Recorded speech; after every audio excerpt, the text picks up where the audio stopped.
ఢిల్లీలోని మాలవియా నగర్లోని ఓ రెస్టారెంట్లో భారీ స్థాయిలో మంటలు చెలరేగి 21 మంది మరణించగా పలువురు గాయపడ్డారు. ఈ ప్రమాదంలో ఒకే కుటుంబానికి చెందిన 7గురు మరణించడం తీవ్ర విషాదాన్ని నింపింది. గురుగ్రామ్లోని సెక్టార్ 46కు చెందిన వివేక్ అగర్వాల్ అనే చార్టెడ్ అకౌంటెంట్ ఢిల్లీలోని మార్క్స్ హాస్పిటల్లో చికిత్స పొందుతున్న తన తండ్రిని పరామర్శించడానికి ఢిల్లీకి వచ్చారు. అతనితో పాటు అతని భార్య తర్జుని అగర్వాల్, 2 కుమార్తెలు జివిషా, వర్య, మరో 3 బంధువులు కూడా వచ్చారు. అయితే అగ్ని ప్రమాదం జరిగిన ఫ్లోరిస్ స్టే బెడ్ అండ్ బ్రేక్ఫాస్ట్లోనే వివేక్ 2 గదులను బుక్ చేసుకున్నారు. అగ్ని ప్రమాదం జరిగినప్పుడు ఆ కుటుంబం అంతా హోటల్ రెస్టారెంట్లో అల్పాహారం తీసుకుంటుంది. ఈ అగ్ని ప్రమాదంలో మొత్తం 7గురు మరణించారు. వివేక్ కుటుంబంలో ప్రాణాలతో మిగిలిన ఏకైక వ్యక్తి వివేక్ అగర్వాల్ తండ్రి రాధేశ్యామ్ అగర్వాల్. కుటుంబంలోని 7గురు మరణించడంతో గురుగ్రామ్లో విషాద ఛాయలు అలుముకున్నాయి. కంటికి రెప్పలా చూసుకోవాల్సిన కొడుకు, కోడలు, మనవరాలు, భార్య అందరూ ఒకేసారి మరణించారనే చేదు నిజాన్ని ఆయనకు ఎలా చెప్పాలో తెలియక బంధువులు శోకసంద్రంలో మునిగిపోయారు. కాగా DNA టెస్టుల అనంతరం బంధువులకు మృతదేహాలను అప్పగిస్తామని అధికారులు తెలిపారు.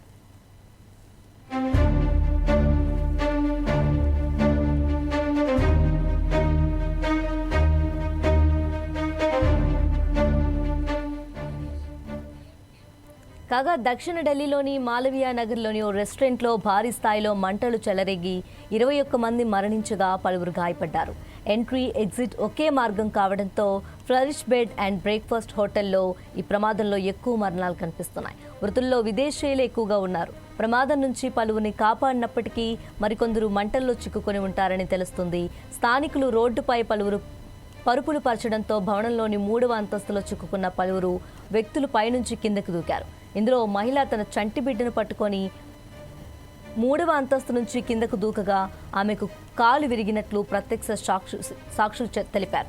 DFSతో పాటు ఢిల్లీ విపత్తు నిర్వహణ సంస్థ సిబ్బంది, పోలీసులు, అంబులెన్స్ సర్వీసులు హుటాహుటిన ఘటనా స్థలానికి చేరుకొని సహాయక చర్యలు చేపట్టాయి. హోటల్లో బస చేసిన విదేశీయులు సెంట్రల్ ఆసియా, ఆఫ్రికా నుంచి చికిత్స కోసం వచ్చినట్లు అధికారులు చెప్పారు. షార్ట్ సర్క్యూట్ కారణంగానే ఈ ప్రమాదం జరిగి ఉండొచ్చని పోలీసులు ప్రాథమికంగా అనుమానిస్తున్నారు.